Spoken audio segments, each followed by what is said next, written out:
ನಮಸ್ಕಾರ ಸ್ನೇಹಿತರೆ. ನಾವಿವತ್ತು ಚೋಳ ಸಾಮ್ರಾಜ್ಯದ ಬಗ್ಗೆ ನೋಡೋಣ. ಈ ಚೋಳ ಸಾಮ್ರಾಜ್ಯ ಅಂತಂದ್ರೆ ನಮ್ಗೆ ನೆನಪಿಗೆ ಬರೋದು ಯಾವ ವಿಷಯ ಅಂತಂದ್ರೆ ತಂಜಾವೂರಿನ ಬೃಹದೀಶ್ವರ ದೇವಾಲಯ. ತಂಜಾವೂರಿನ ಬೃಹದೀಶ್ವರ ದೇವಾಲಯ ಎಷ್ಟು ಎತ್ತರವಾಗಿದೆ ಅಂತಂದ್ರೆ 13 ಅಂತಸ್ತುಗಳನ್ನ ಹೊಂದಿದ್ದು 61 ಮೀಟರ್ ಎತ್ತರವನ್ನು ಹೊಂದಿದೆ.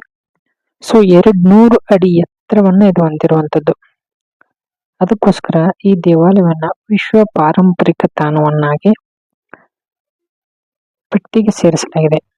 ವಿಶ್ವ ಪಾರಂಪರಿಕ ಪಟ್ಟಿಗೆ ಸೇರಿಸಲಾಗಿದೆ. ಆದರೆ ಈ ಬೃಹದೀಶ್ವರ ದೇವಾಲಯವನ್ನ ಯಾರು ನಿರ್ಮಾಣ ಮಾಡಿದ್ದಾರೆ ಅಂತಂದ್ರೆ ಈ ಚೋಳ ಅರಸರಲ್ಲಿ ಇಬ್ರು ಪ್ರಮುಖವಾಗಿರ್ತಕ್ಕಂಥ ಅರಸರುಗಳು ಬರ್ತಾರೆ. ಒಂದು ರಾಜರಾಜ ಚೋಳ, ಇನ್ನೊಂದು ರಾಜೇಂದ್ರ ಚೋಳ ಅಂತ. ಸೊ ಈ ರಾಜರಾಜ ಚೋಳ ಏನ್ ಮಾಡ್ತಾನೆ, ಬೃಹದೀಶ್ವರ ದೇವಾಲಯವನ್ನ ಕಟ್ಟಲಿಕ್ಕೆ ನಿರ್ಮಾಣ ಮಾಡ್ಲಿಕ್ಕೆ ಕಾರಣಭೂತನಾಗ್ತಾನೆ. ಸೊ ದಕ್ಷಿಣ ಭಾರತದಲ್ಲಿ ದೊಡ್ಡದಾಗಿರ್ತಕ್ಕಂಥ ನಂದಿ ವಿಗ್ರಹ ಇರೋದು ಕೂಡ ಈ ಬೃಹದೀಶ್ವರ ದೇವಾಲಯದ ಮುಂದೆ. ಸೊ ಹಾಗಾದ್ರೆ ಈ ಚೋಳ ಅರಸರು ನಿರ್ಮಾಣ ಮಾಡಿರ್ತಕ್ಕಂಥ ಇನ್ನೊಂದು ದೇವಾಲಯ ಇದೆ.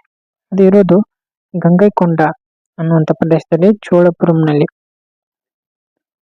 ಅಲ್ಲಿ ಶಿವನ ಮಂದಿರ ಒಂದು ಇರುವಂತದ್ದು. ಆಮೇಲೆ ಈ ಚೋಳ ಅರಸರ ರಾಜಧಾನಿ ಯಾವ್ದಾಗಿತ್ತು ಅಂತಂದ್ರೆ ತಂಜಾವೂರು ಆಗಿತ್ತು. ಸೊ ತಂಜಾವೂರು ಎಲ್ಲಿ ಬರುತ್ತೆ ಅಂತಂದ್ರೆ ತಮಿಳುನಾಡಿನಲ್ಲಿ ಬರುತ್ತೆ.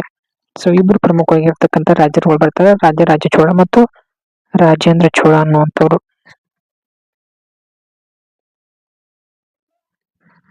ಸೊ ರಾಜರಾಜ ಚೋಳನ ಬಗ್ಗೆ ಸ್ವಲ್ಪ ನೋಡೋಣ.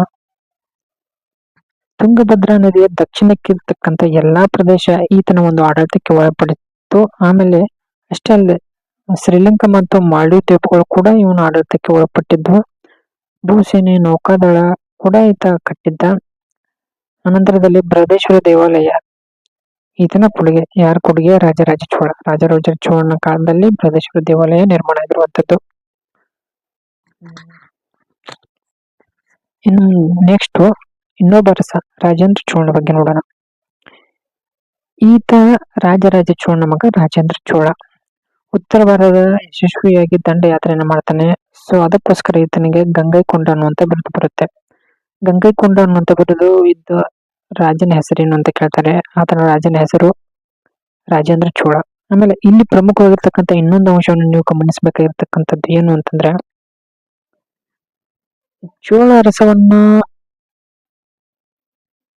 ಚೋಳ ಅರಸರ ಗಂಗೈಕೊಂಡ ಅನ್ನುವಂಥ ಪ್ರದೇಶ, ಗಂಗವಾಡಿ ಅನ್ನುವಂಥ ಪ್ರದೇಶವನ್ನ ಒಬ್ಬ ರಾಜ ಗೆಲ್ತಾನೆ. ಆ ರಾಜನ ಹೆಸರು ಏನಂತಂದ್ರೆ ಹೊಯ್ಸಳ ಸಾಮ್ರಾಜ್ಯದ ವಿಷ್ಣುವರ್ಧನ ಚೋಳ ಅರಸರ ಮೇಲೆ ದಾಳಿಯನ್ನ ಮಾಡಿ ಗಂಗವಾಡಿಯನ್ನ ಗೆದ್ಕೊಂಡು ಆತನು ಕೂಡ ಒಂದು ಬಿರುದನ್ನು ಪಡ್ಕೊಳ್ತಾನೆ. ಆ ಬಿರುದು ಯಾವುದು ಅಂತಂದ್ರೆ ತಲಕಾಡುಗೊಂಡ ಅನ್ನುವಂಥದ್ದು ಬಿರುದು. ಸೊ ತಲಕಾಡುಗೊಂಡ ಅನ್ನುವಂಥ ಬಿರುದನ್ನು ಪಡೆದಿರ್ತಕ್ಕಂಥ ರಾಜನ ಹೆಸರು ಯಾವುದು ಅಂತ ಕೇಳ್ತಾರೆ. ಸೊ ವಿಷ್ಣುವರ್ಧನ ಯಾವ ಸಾಮ್ರಾಜ್ಯಕ್ಕೆ ಒಳಪಟ್ಟಿರ್ತಕ್ಕಂಥ ಅಂತಂದ್ರೆ ಹೊಯ್ಸಳ ಸಾಮ್ರಾಜ್ಯ. ಸೊ ನೋಡಿ, ಹೊಯ್ಸಳ ಸಾಮ್ರಾಜ್ಯ ಮತ್ತು ಚೋಳ ಸಾಮ್ರಾಜ್ಯಕ್ಕೂ ಸಂಬಂಧ ಇಲ್ಲಿ ಬರುತ್ತೆ.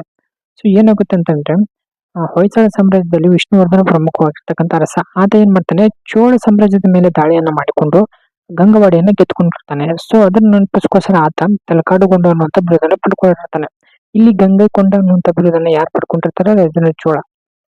ಅದಕ್ಕೋಸ್ಕರ ಉತ್ತರ ಭಾರತದ ಮೇಲೆ ದಂಡಯಾತ್ರೆಯನ್ನ ಕೈಗೊಂಡಿದ್ದರ ಸಲುವಾಗಿ.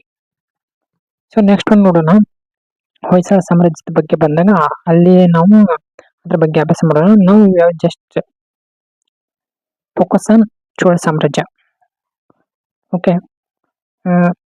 ಗಂಗೈಕೊಂಡ ಚೋಳಪುರಂ ಅನ್ನುವಂಥ ಒಂದು ಹೊಸ ರಾಜಧಾನಿಯನ್ನ ಈತ ಕಟ್ತಾನೆ. ಗಂಗೈಕೊಂಡ ಚೋಳಪುರಂ ಅನ್ನುವಂಥದ್ದು ಒಂದು ರಾಜಧಾನಿಯನ್ನ ಕಟ್ತಾನೆ. ಒಂದು ನಗರವನ್ನ, ಸಿಟಿಯನ್ನ ನಿರ್ಮಾಣ ಮಾಡ್ತಾನೆ. ಸೊ ಅಲ್ಲಿ ಒಂದು ಶಿವನ ದೇವಾಲಯ ಕೂಡ ಕಟ್ಟಿಸ್ತಾನೆ. ಆಮೇಲೆ ಚೋಳಗಂಗಂ ಅನ್ನುವಂತ ಒಂದು ಕೆರೆ ಕೂಡ ಈತ ನಿರ್ಮಾಣ ಮಾಡ್ತಾನೆ ಅನ್ನುವಂಥದ್ದು ನಾವೆಲ್ಲ ಪರಿಗಣಿಸಬೇಕಾಗಿರ್ತಕ್ಕಂಥ ವಿಷಯ. ನಂತರದಲ್ಲಿ ಈ ರಾಜೇಂದ್ರ ಚೋಳ ಏನ್ ಮಾಡ್ತಾನೆ, ಸುಮಾತ್ರ ಅನ್ನುವಂತ ಒಂದು ದೇಶದ ಮೇಲೆ ಹೋಗಿ ಒಂದು ಪ್ರದೇಶದ ಮೇಲೆ ಅಲ್ಲಿ ಶ್ರೀ ವಿಜಯ ಅನ್ನುವಂತ ಒಂದು ರಾಜ ಆಳ್ತಾನೆ. ಅದನ್ನು ಕೂಡ ವಶಪಡಿಸಿಕೊಳ್ತಾನೆ.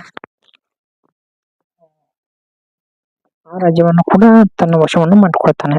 ಇದಿಷ್ಟು ಪ್ರಮುಖ ಇರ್ತಕ್ಕಂಥ ಅರಸ. ಚೋಳ ಅರಸರಿಗೆ ಸಂಬಂಧಪಟ್ಟ ಹಾಗೆ ಬೃಹದೇಶ್ವರ ದೇವಾಲಯ ಬರುತ್ತೆ. ಬೃಹದೇಶ್ವರ ದೇವಾಲಯ ನಿರ್ಮಾಣ ಮಾಡಿದವರು ಯಾರು ಅಂತಂದ್ರೆ ರಾಜರಾಜ ಚೋಳ. ಆತನ ಮಗನೇ ರಾಜೇಂದ್ರ ಚೋಳ. ಈ ರಾಜೇಂದ್ರ ಚೋಳ ಏನ್ ಮಾಡ್ತಾನೆ, ಉತ್ತರ ಭಾರತದ ಮೇಲೆ ದಂಡಯಾತ್ರೆಯನ್ನು ಕೈಗೊಳ್ತಾನೆ. ಆ ಒಂದು ನೆನಪಿಗೋಸ್ಕರ ಏನ್ ಮಾಡ್ತಾನೆ, ಗಂಗೈಕೊಂಡ ಅನ್ನುವಂತ ಒಂದು ಬಿರುದನ್ನ ಪಡೆದುಕೊಳ್ತಾನೆ. ಇದಿಷ್ಟು ಸಂಬಂಧಪಟ್ಟಿರ್ತಕ್ಕಂಥ ಮಾಹಿತಿ. ಆಮೇಲೆ ಚೋಳಪುರಂ ಅನ್ನುವಂತ ಒಂದು ಹೊಸ ನಗರವನ್ನು ನಿರ್ಮಾಣ ಮಾಡ್ತಾನೆ. ಚೋಳಗಂಗಮ್ ಅನ್ನುವಂತ ಒಂದು ಕೆರೆ ಕೂಡ ನಿರ್ಮಾಣ ಮಾಡ್ತಾನೆ ಯಾರು, ರಾಜೇಂದ್ರ ಚೋಳ. ಇದಿಷ್ಟು ಮಾಹಿತಿ. ಅನಂತರ ಸಾಹಿತ್ಯಕ್ಕೆ ಸಂಬಂಧಪಟ್ಟ ಹಾಗೆ ಕೆಲವೊಂದಿಷ್ಟು ಪ್ರಶ್ನೆಗಳು ಬರುತ್ತವೆ ಅನ್ನೋದನ್ನ ನೋಡಿದ್ರೆ, ಹೌದು, ಸಾಹಿತ್ಯಕ್ಕೆ ಸಂಬಂಧಪಟ್ಟ ಹಾಗೆ ಒಂದೆರಡು ಪ್ರಶ್ನೆಗಳು ಬರ್ತವೆ. ಸೊ ಅವ್ನು ನೋಡೋಣ.